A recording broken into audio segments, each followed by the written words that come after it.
pasa del mediodía. Buenas tardes, hermanos. Me siento muy contento por la oportunidad que me da la iglesia en Narvarte en este sábado de venir a exponer la palabra de Dios.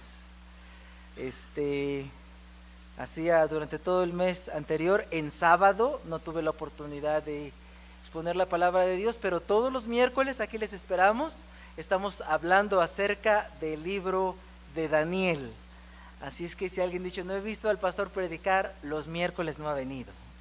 Aquí estamos los miércoles, aquí podemos ver, y los sábados hemos tenido otros invitados, y qué bueno que esta iglesia tiene talento para exponer la palabra de Dios.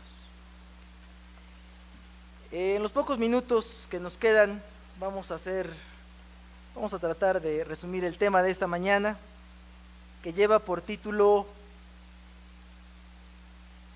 Guarda de mi hermano. Y el texto está en Gálatas capítulo 6, versículo 2, que dice: sobrellevad los unos las cargas de los otros y cumplid así la ley de Cristo. Así es como se cumple la ley de Cristo. Muchas veces terminamos el día hastiados del trabajo, del tráfico, de las diferentes actividades, de tal forma que llegamos a casa y lo que menos queremos escuchar son las cargas de otros. Sin embargo, cuando venimos a la iglesia, venimos con un corazón dispuesto también a buscar a Dios, y lo que menos quisiéramos también es que allí haya problemas. Hombre, en el trabajo hay problemas, en el tráfico hay problemas, en la casa hay problemas, y luego de pilón llegar a donde queremos encontrar paz espiritual con nuestro Dios, y a veces lo que encontramos son problemas, reclamos, malestares, sentirnos no de la mejor manera. Entonces, ¿cómo se levanta el evangelio? ¿Cómo surge el evangelio? ¿Cómo aporta el evangelio una distinción para sobrellevar las cargas los unos con los otros?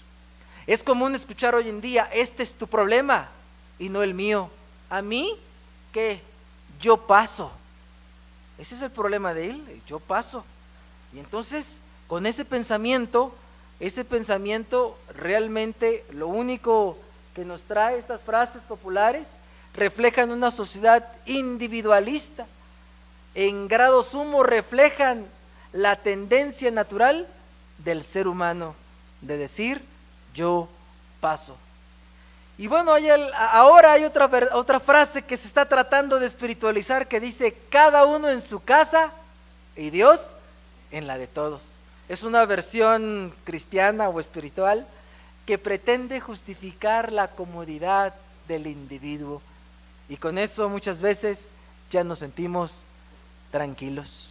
En Europa, la actual crisis de Europa ha estimulado que muchas personas muestren solidaridad y ayuda al prójimo, y muchas personas están integrándose en sociedades, en ONG, organizaciones no gubernamentales, para dar de manera voluntaria apoyo. Y hay gente que se desvive por ayudar a gente que ni conoce. Saben que dijo Pascal en cierta ocasión: el ser humano no es ni ángel ni bestia, y en el fondo es las dos cosas a la vez. Un humanista que hablaba de una realidad, del conflicto que tenemos, el conflicto entre el bien y el mal, porque en nosotros conservamos un poquito del carácter de Dios, y entonces esta es una lucha interna entre el bien y el mal, entre el hombre espiritual y el hombre carnal, y a esa lucha, a las tendencias como el egoísmo, a esas tendencias que tenemos hacia el mal, la ambición, la Biblia le llama pecado. Y saben, el problema en sí no son los mercados. El problema en Europa en sí no son los mercados financieros. Es la ambición sin límite y egos desbordados. Es allí donde empieza todo.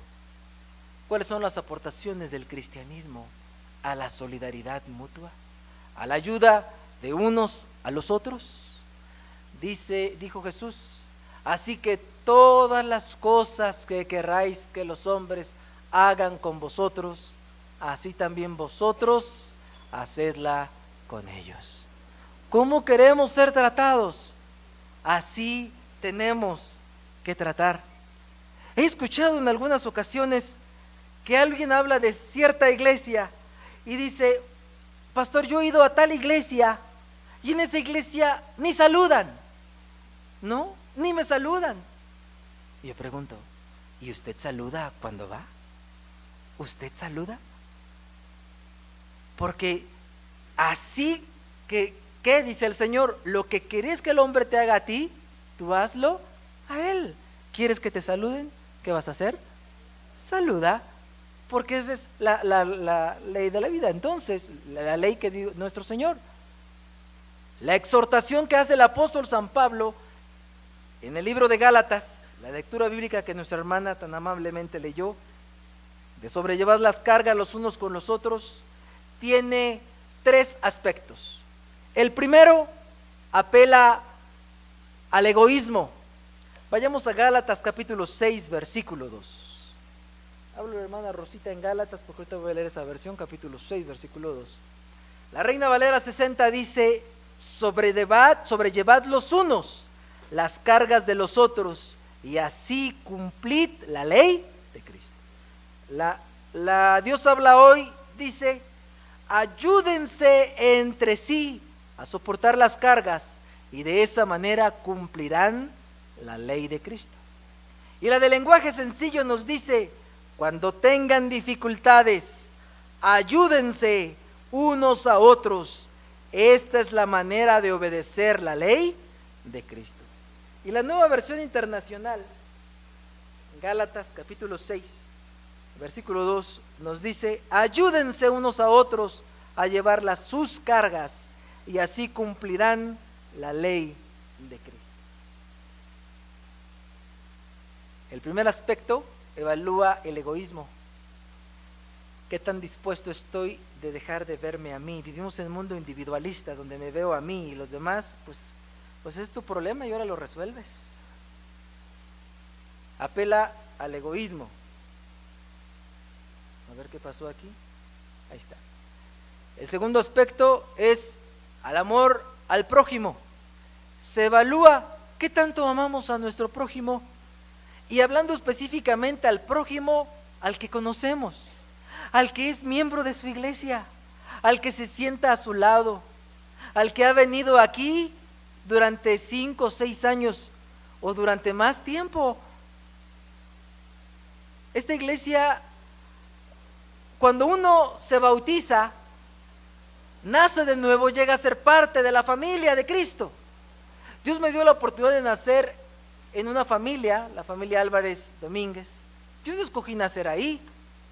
Si yo hubiese querido escoger nacer, a lo mejor me hubiera gustado nacer en Estados Unidos o en Inglaterra, a lo mejor, pero no escogí.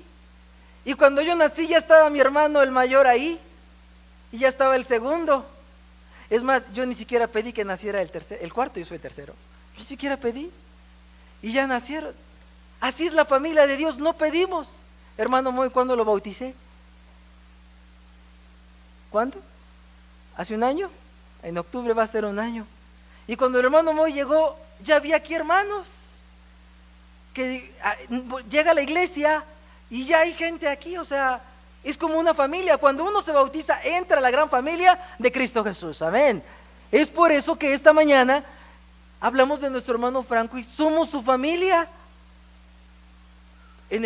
Y lo que dice el apóstol San Pablo evalúa el amor al prójimo y también evalúa el compromiso con el pueblo de Dios. ¿Qué tanto compromiso tenemos? En nuestros trabajos nos piden checar la entrada. A mi esposa le piden que cheque y tiene que llegar temprano. Y si no llega temprano, en 2 o 3 días se le ven en el salario. Hay algunos que nos molesta cuando nos piden que tenemos que checar entrada, pero lo hacemos porque tenemos un compromiso. Pero ¿qué tanto tenemos un compromiso con el pueblo de Dios, con la iglesia organizada? De pronto se nos pide algo y como no hay checador, pues no importa, y me tocaba el especial a las 9, no importa, llego a las 10 a ver si me pasan en el culto. ¿Y dónde está tu compromiso entonces? Lo que el apóstol San Pablo está diciendo aquí, está evaluando el compromiso con el pueblo de Dios. El mundo nos contagia con sus valores. Nos habla del dinero, de la parte física, se evalúa cómo se ve la persona, la educación, la posición y la fama. Estos son los valores del mundo. Pero esos valores que son del mundo, quién es, cómo te vistes, cómo te ves, están entrando en nuestra iglesia. Y al entrar en nuestra iglesia ahora, cuando viene un orador, en muchas iglesias, se dice, ¿y qué estudios tiene? ¿Dónde ha estado? ¿Qué cargos tiene nuestra organización? ¿Es de la DIA, de la GC o es un pastorcito de distrito? Me dio mucho gusto porque hace meses atrás vino un pastor en su hermana República de Cuba, y cuando llegó le dije, pastor, usted va a estar en la iglesia con el mayor número de profesionistas en la ciudad, me van a pedir su currículum. Pastor, yo terminé el curso de teología en Cuba, tengo un curso. No se preocupe, la iglesia también es una iglesia espiritual, y lo más importante es que una persona venga a compartir la palabra de Dios. Pero el mundo nos contagia. Quisiéramos tener una imagen. En algunas iglesias quisieran tener un pastor alto, bien preparado, que hablara así, pero les mandan uno chaparrito y que habla así. Entonces, es que el mundo nos contagia con los valores del mundo. Ya lo dijo este psicólogo, probablemente aquí lo conozcan los doctores un poquito, Lipovetsky. Este hombre habla acerca es un humanista, habla del individualismo, y me llama la atención esta frase que dice aquí, dice, el individualismo hedonista y personalizado, dice, se ha vuelto legítimo y ya no encuentra oposición. Es legítimo el pensamiento individualista y hedonista, el que busca lo suyo. Está muy bien, qué bueno que te preocupas por ti, qué bueno que ves solamente por ti. Mira, tú ve que se te resbale lo demás, tú vas y solo para ti y busca para ti. Eso es algo legítimo, que los demás vean por los demás. Ese es el pensamiento. Y este señor Lipovetsky nos dice que eso daña al ser humano. ¿Cuál es entonces la motivación correcta? ¿Cuál debiera ser entonces la motivación correcta para ayudarnos unos a otros? Tenemos que tener bien en cuenta que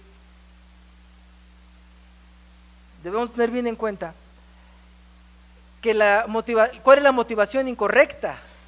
Cuidar de mi satisfacción no es lo más importante.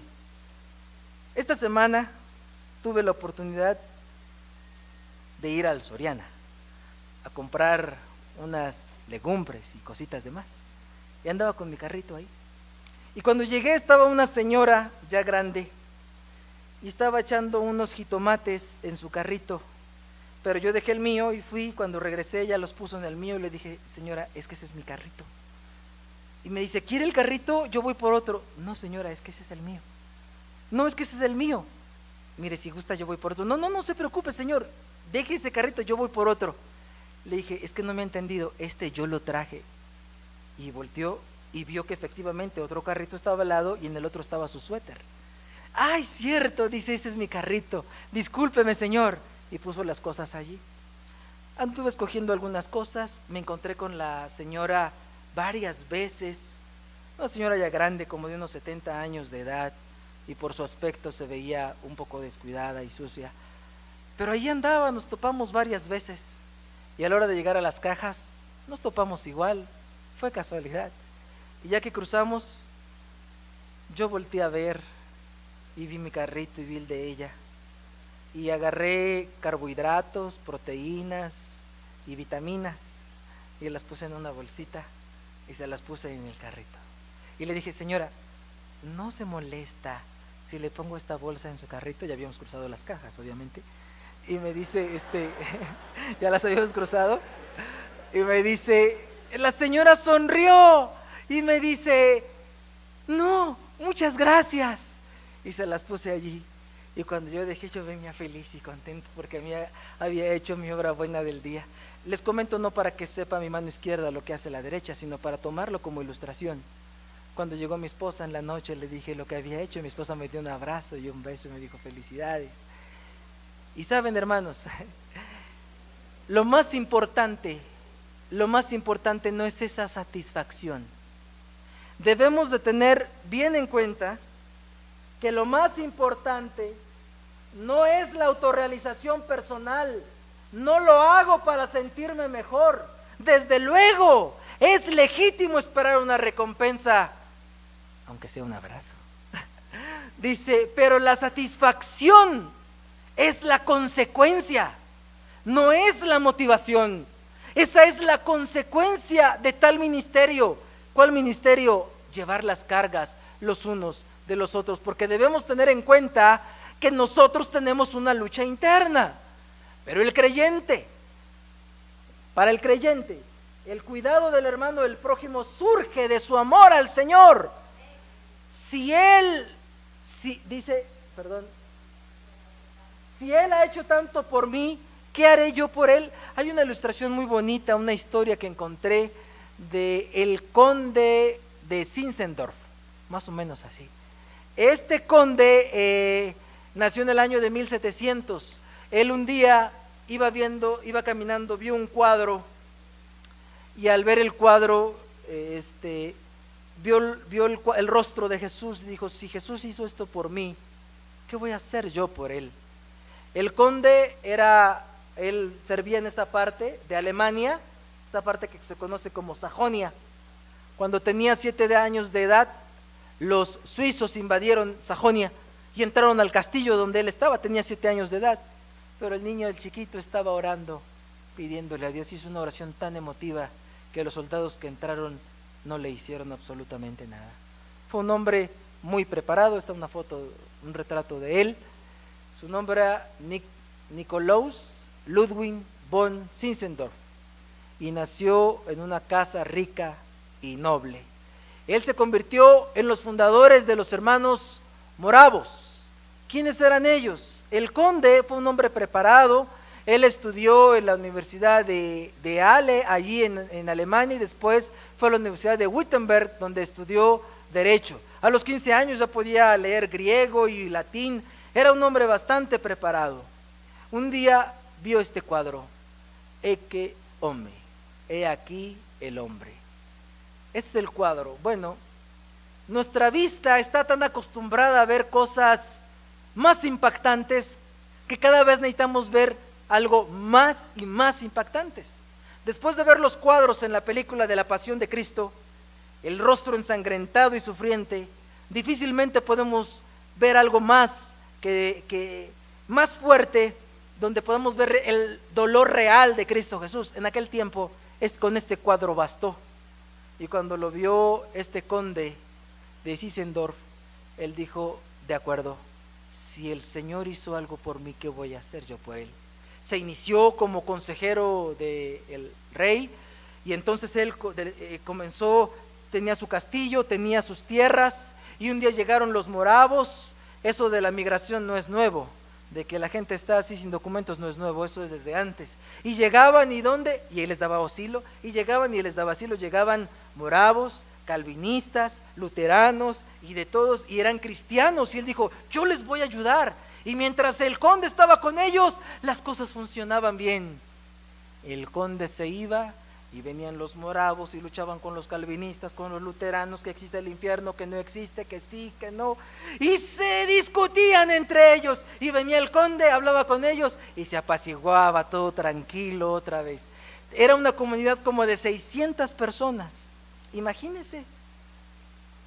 Qué difícil habrá de haber sido convivir con esas personas que tienen diferentes credos, diferentes formas de pensar allí en ese terreno de El Conde.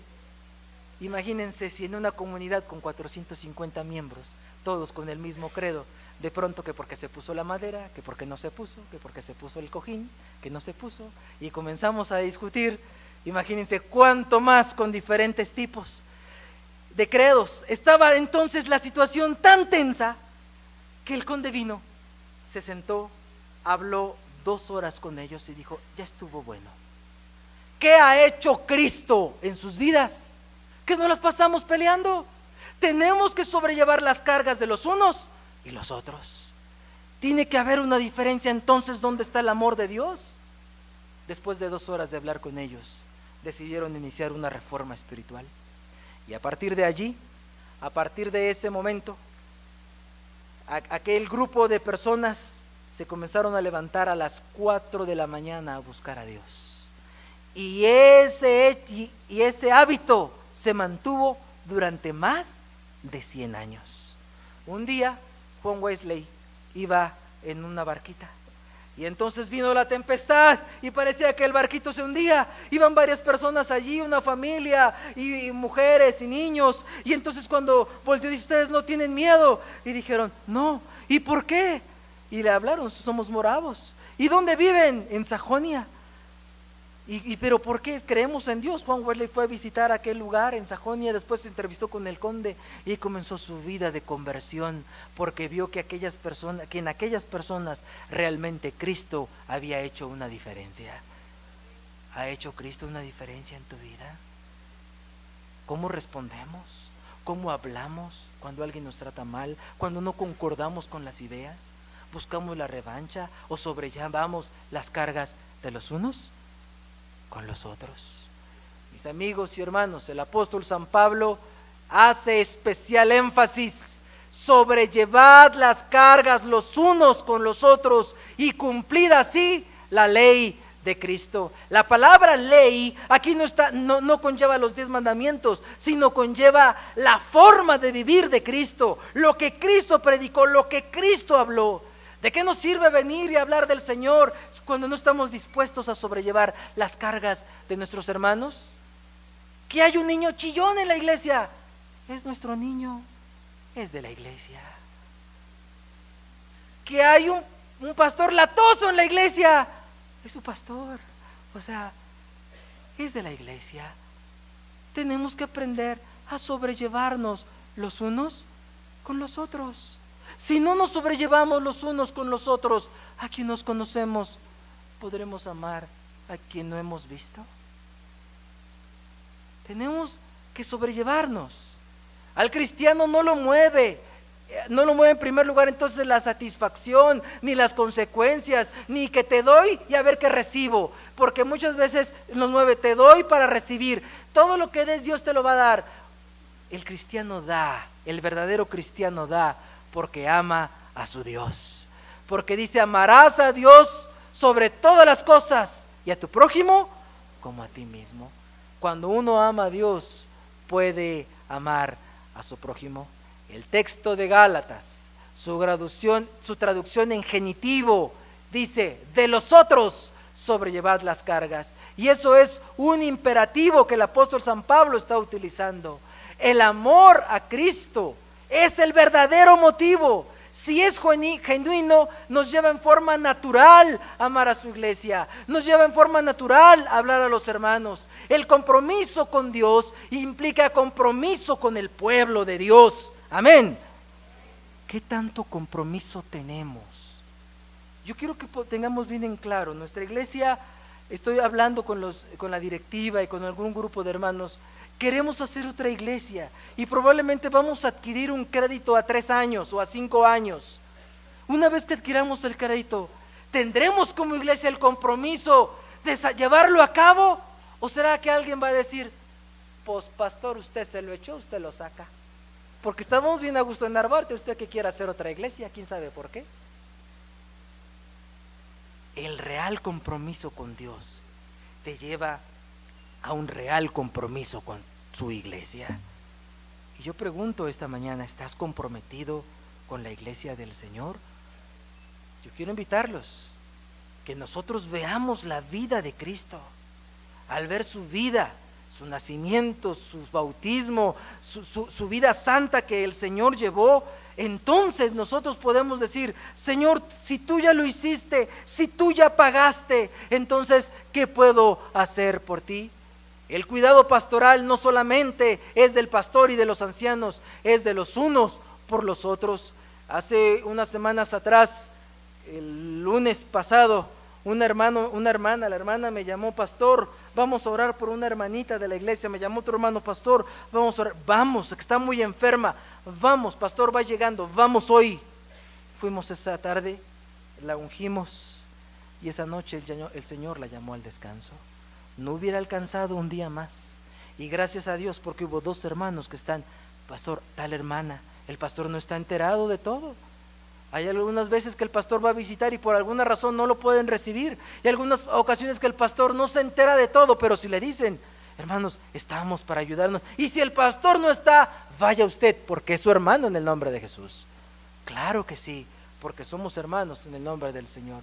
Podemos concluir entonces que nuestro celo en la práctica de este mandamiento de cuidar al hermano no radica en estar viendo las manchas y arrugas de la iglesia, porque la iglesia tiene manchas y arrugas. Venimos, ¿cómo vamos a cuidar de nuestro hermano? Mire esto, mire el otro. Pues sí, tenemos unos dirigentes locales que a lo mejor no son los mejores.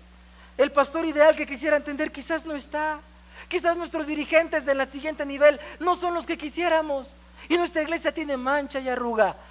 Pero que eso no nos desmotive, porque el verdadero motivo es Cristo Jesús. Porque al final de la historia, esta iglesia de Narvarte, esta iglesia, su iglesia, será presentada como una iglesia sin mancha y sin arruga. No porque los que la integremos seamos así, sino porque Cristo pagó por nosotros en la cruz del Calvario. Y si Cristo pagó por nosotros en la cruz del Calvario, la respuesta es nuestra: Señor, si tú hiciste esto por mí, ¿qué voy a hacer yo por ti? Yo les invito, mis hermanos, a que reflexionemos y que sobrellevemos las cargas los unos por los otros. No necesita ver un cuadro impactante, simplemente vea su vida. El Señor lo ha perdonado y le ha dado la oportunidad de estar en el cielo. Y con eso, lo que usted haga, si viene, barre, trapea, toca el piano, canta, recolecta, da estudios bíblicos, hágalo para la gloria del Señor. Que la presencia de Dios sea con cada uno de nosotros.